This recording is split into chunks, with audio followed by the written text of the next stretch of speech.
Passando agora para o delito de resistência, que se encontra descrito no artigo 329 do Código Penal. Nos seguintes termos: cometerá resistência aquele que se opuser à execução de um ato que seja legal e ainda que essa oposição se dê mediante violência ou ameaça a um funcionário público que seja de fato competente para a execução desse ato, ou então alguém que esteja prestando auxílio a este funcionário público. Além disso, no parágrafo 1º, nós temos uma modalidade qualificada do delito, caso em decorrência dessa resistência, dessa oposição, o ato de fato não venha a ser executado, sendo que, eventualmente, se no caso concreto nós tivermos o uso efetivo da violência como forma de que o sujeito ativo se oponha ao ato legal e que essa violência ela seja prevista como crime no Código Penal, então nós teremos a aplicação tanto das penas da violência, do delito relativo à violência, quanto das penas relativas ao delito de resistência. Vejam que aqui a finalidade maior do tipo penal é a preservação da autoridade e do prestígio que são inerentes à administração pública. Portanto, o legislador mostrou uma preocupação em resguardar tanto a autoridade quanto o prestígio da administração que estariam prejudicados diante dessa oposição à prática de um ato legítimo por parte da administração pública. Vejam que as penas relativas ao caput admitem tanto a transação penal quanto a suspensão condicional do processo, sendo que as do parágrafo único admitirão apenas a suspensão condicional do processo. E aqui não será cabível também o acordo de não persecução penal, uma vez que o delito uma vez que nós temos como elemento integrante do tipo penal a ameaça e a violência, sendo que, conforme mencionamos na nossa aula introdutória, um acordo de não persecução penal ele será possível quando estivermos diante de delitos que tenham sido cometidos sem violência e sem grave ameaça.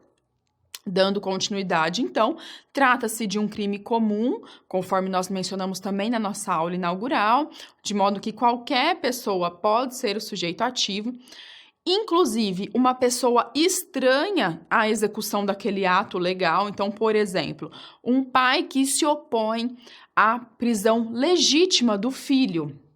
Vejam que o ato é executado perante o filho, porém o pai é que está se opondo à execução desse ato, ele poderá sim também incidir nas penas previstas ao delito de resistência, se for o caso.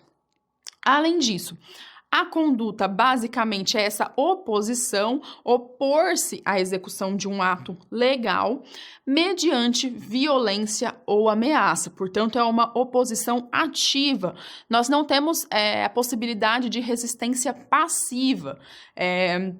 Do contrário, né, essa postura passiva do sujeito ativo diante da execução de um ato da administração pública poderia eventualmente configurar um delito de desobediência ou alguma outra espécie afim, mas não a resistência, que exige essa oposição ativa mediante violência ou grave ameaça.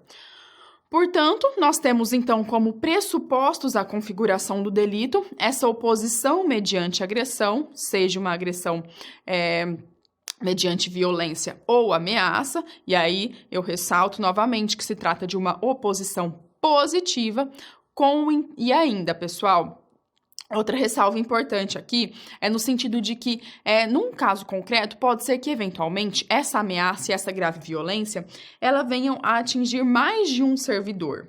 Porém, ainda que isso aconteça, nós estaremos diante de um crime único, tá ok? A doutrina ensina majoritariamente nesse sentido. Além disso, também como pressupostos, nós temos que essa execução de um determinado ato ao qual se opõe o sujeito ativo precisa ser um ato legal. Portanto, se eventualmente a administração pública estiver executando um ato ilegal, nós não falaremos em caracterização do delito de resistência. E como um último pressuposto, nós temos que essa oposição ela precisa ser praticada em face de um funcionário público que, de fato, tenha competência para executar aquele ato legal, ou então algum particular que esteja prestando auxílio a este funcionário público competente, tá ok?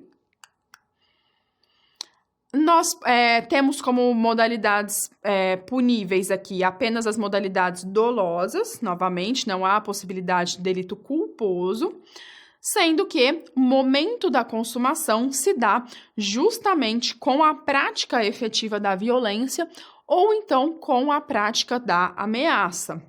E aqui é desnecessário que a oposição à prática do ato legal pela administração pública, ela se concretize. Então, ainda que o ato venha a ser praticado, caso já tenha ocorrido a violência e a ameaça, nós estaremos diante de delito consumado e não tentado, tá ok? Porém, é sim possível a modalidade tentada quando nós pensarmos naqueles casos em que a própria ameaça ou a própria violência não poderão ser completadas pelo sujeito ativo por motivos alheios à sua vontade. E aí, aqui, então, para fins de sistematização, nós temos no parágrafo 1º uma forma qualificada, como eu mencionei, quando o ato legal ele acaba não se executando em decorrência dessa resistência injustificada. E no parágrafo 2º, nós temos também, conforme eu já mencionei, o concurso com as penas correspondentes à violência. E aqui há uma certa divergência na doutrina, no sentido de se esse concurso seria formal, ou seja, mediante uma só ação nós teríamos mais de um resultado, e aí então seria caso de se aplicar a exasperação da pena, nos moldes previstos no nosso Código Penal, em 1/6, ou então, de 1/6 à metade, ou então se nós estaríamos diante de concurso material, ou seja, mais de uma ação que acaba tendo por consequência mais de um resultado. E a doutrina majoritária entende no sentido de que se trata de concurso material, de modo que, portanto, as penas relativas à violência e as penas relativas à resistência deverão ser somadas naquele caso concreto. E, por fim, novamente, nós temos uma modalidade específica desse delito lá no Código de Processo Militar, portanto, caso essas condutas se deem em contextos militares, aplicar-se-á o Código Penal Militar e não o nosso Código Penal, tá ok? E aí, então, encerramos mais um delito, na sequência a gente continua.